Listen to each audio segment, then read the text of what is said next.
Sermon of the week, Aaron, from the book of Exodus. What is the luckiest name in the world? Do you have any idea? Is it Adam, the world's first human? Is it Albert or Stephen, the names of two of the world's greatest scientists? How about Solomon, the world's wisest? How about those born into privilege, such as Caesar? Maybe the name of the world's most recent lottery winner, or maybe Mr. Lucky himself, Mr. Luciano. He had luck early in life, but his violent end betrayed his name. I would counter that the luckiest name in the world is Aaron. There have been some very famous Aarons. Henry Aaron became one of the world's great baseball players, holding the all-time home run record for many years. Aaron Copland was a Pulitzer Prize-winning composer. Aaron Neville is a famous singer. Aaron Spelling is a famous media person. Aaron Rodgers, a famous quarterback. All those with the name Aaron have one very fortunate thing in common. They are always first in any line, first to be called, first in the phone book, and almost first in any directory. Does anyone know what the first word in the English dictionary is? It's aardvark, but Aaron is usually the first person's name. Wouldn't it be neat to always be first? I know some Aarons, and I'll have to pose that question to them. They may suggest there are negative things to having that name. In any event, there are likely more positives than negatives. The first Aaron found in recorded history is the one first referred to in the Bible. His name first comes up in the Bible's second book, Exodus. The next famous Aaron in recorded history takes the stage some 3,000 years later. Exodus is basically the story of Moses from his birth until his building of the first earthly sanctuary. But in Exodus 4:14, we find the first mention of Aaron, Moses' older brother. The next famous Aaron does not arise in history until some 3,000 years later, but this second Aaron is not a lucky guy. Aaron Burr is born in 1756 AD and becomes a senator from New York and then the third vice president of the United States. He serves under President Thomas Jefferson from 1804 until 1808, but Aaron Burr's fame turns to infamy on February 19, 1807, when he guns down his former friend Alexander Hamilton in a duel.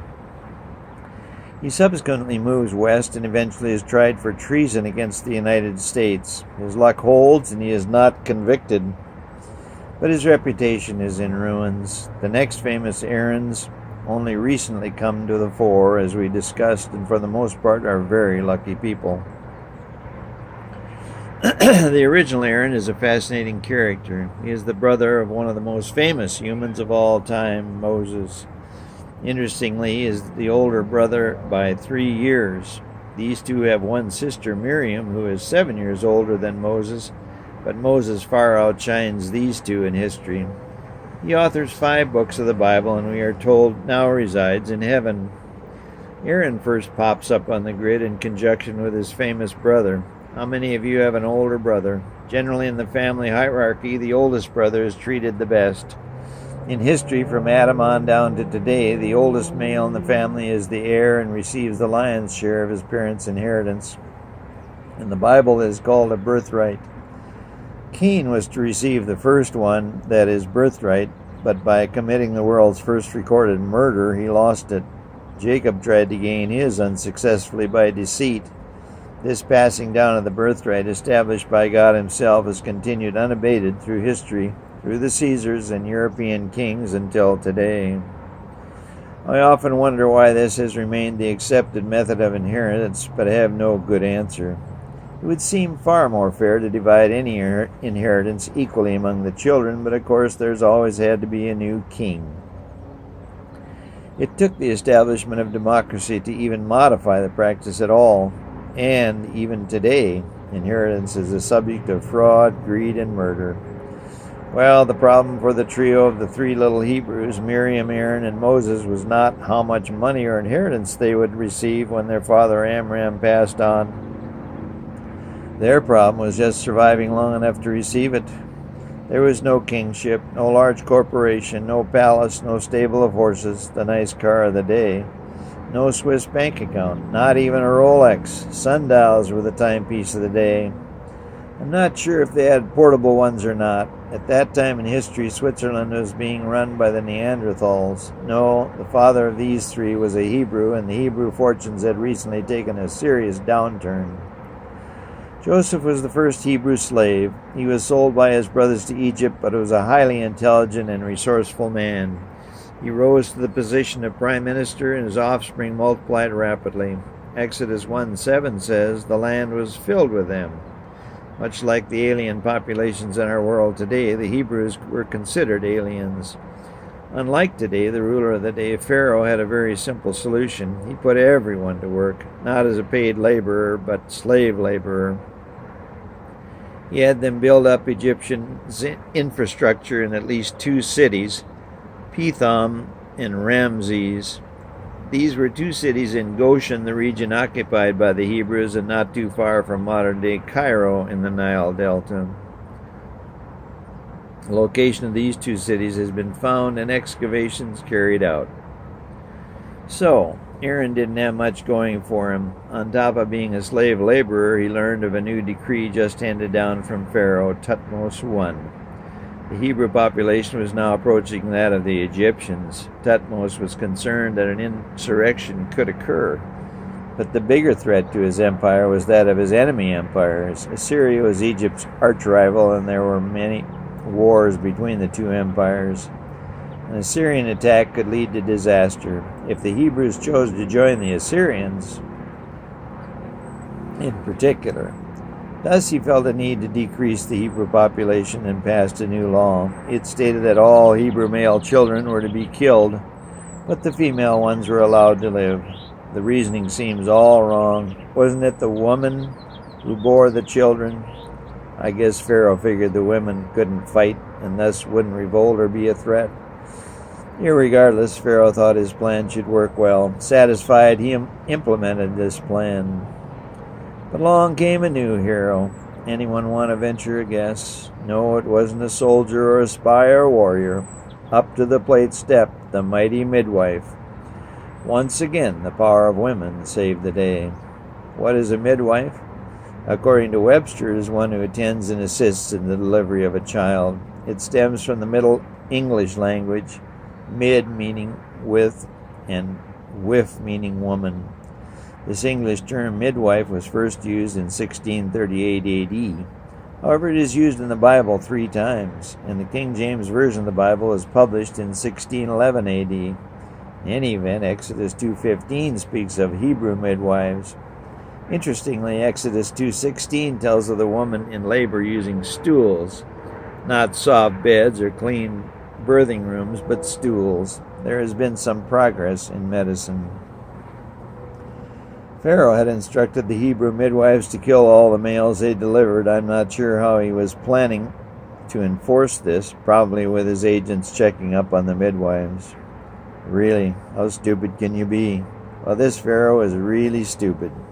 No Hebrew woman that ever lived would kill her own flesh and blood. Not one. Well, Pharaoh finally got wind that his decree was not being enforced. When confronted about this, the midwives said the Hebrews were all lively and delivered before the midwives got to delivery suites. Pharaoh was furious, but also a realist. He now realized his decree was literally unenforceable, so he decided to amend it. He now made it mandatory for the Egyptian midwives to attend the birth, and if a male child was born, they were to throw it into the Nile River. The amazing power of God, as bestowed on humanity, does not make many human laws unenforceable. The laws may stay in place for a time, but good has eventually prevailed in our world. I believe this one of the strongest confirmations that we have a God, and I thank Him every day for that power. Back to the star of our show, the very lucky Aaron. He was 3 years older than Moses and born 3 years before Thutmose's decree was ratified, so not bound by it. In other words, he was going to live. He was now 3 years old and was destined to become a slave, but would at least have a life. His sister Miriam was now 7, and the two were ecstatic that their mother was again pregnant and they would soon have a new member of the family. Miriam wanted a sister, and Aaron probably didn't care. The Hebrews took to delivering their babies back in their own homes, and when little Moses arrived a few months after the decree, they kept him out of sight. I'm not sure what they did about his crying. Unlike his brother, who was destined to be very lucky, the unlucky little Moses probably had colic and diaper rash. By the time he was 3 months old, his crying was becoming too loud. Their secret would soon be out. The parents were distraught and prayed daily for their little son's safety. Little Miriam was old enough to grasp what was going on, and one night around midnight the revelation came to her. I'll just put little Mosey in a basket in the river. She could not contain herself and woke our sleepy-eyed parents. Only the resourceful little Miriam really believed the plan would work, but the family had no other options. They put little Miriam's plan in motion immediately, fixed up a basket, and had little Miriam take it down to the water's edge before daybreak. It floated gently down to the dock of the palace occupied by Pharaoh's daughter, where it lodged against a pole, and as they say, the rest is history. And how shall we define history? Webster again. A study of past events. It does not say that they have to be true. Current historical consensus does not believe Moses actually was a person. Historians base this primarily on the fact that no record of him exists in Egyptian history anywhere. However, as we see every day, man is making new discoveries. I don't know when the existence of Moses will be verified, but I know it will. David and Solomon were in a similar historical situation, but now have been verified archaeologically. If Moses didn't exist, then Aaron and Miriam didn't either.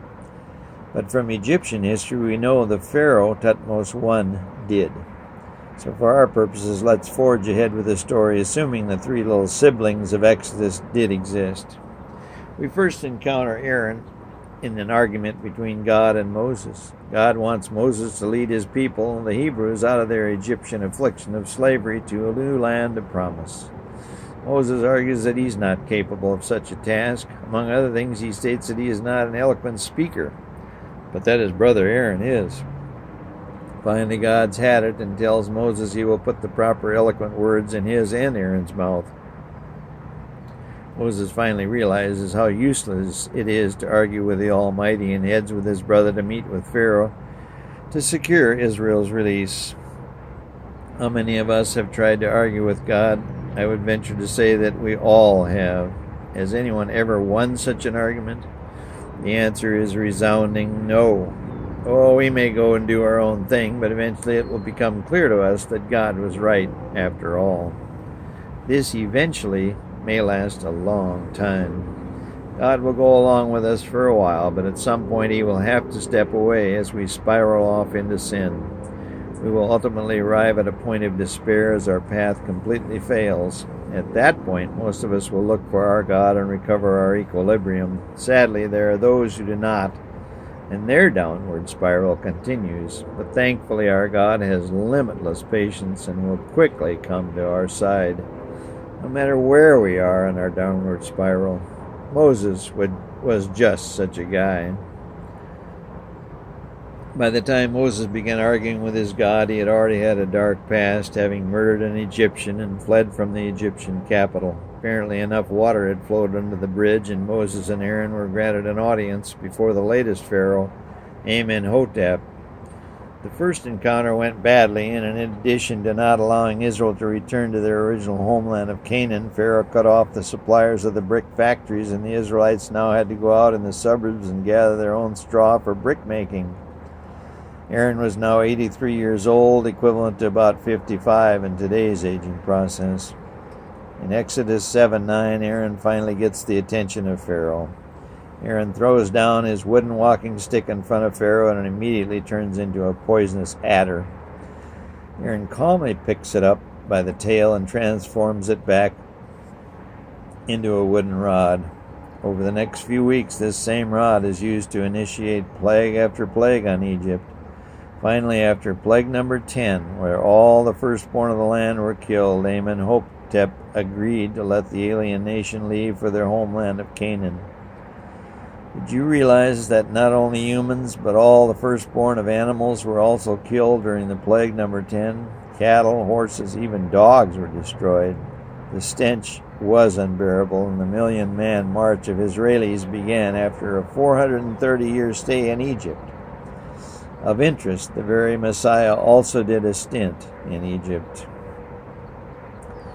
The United Country of Israel was composed of 12 states. One of these was named after one of the patriarchs, Jacob's 12 sons, Levi. One of the orders in the state of Levi's charter was that all the priests come from the state of Levi's citizens. Moses and Aaron's father Amram was from this state. Eventually, Aaron was deemed the first high priest of Israel. In fact, his sons Nadab and Abihu were burned alive for giving an improper offering of strange fire in the temple. But none of these events made Aaron the household name it is today.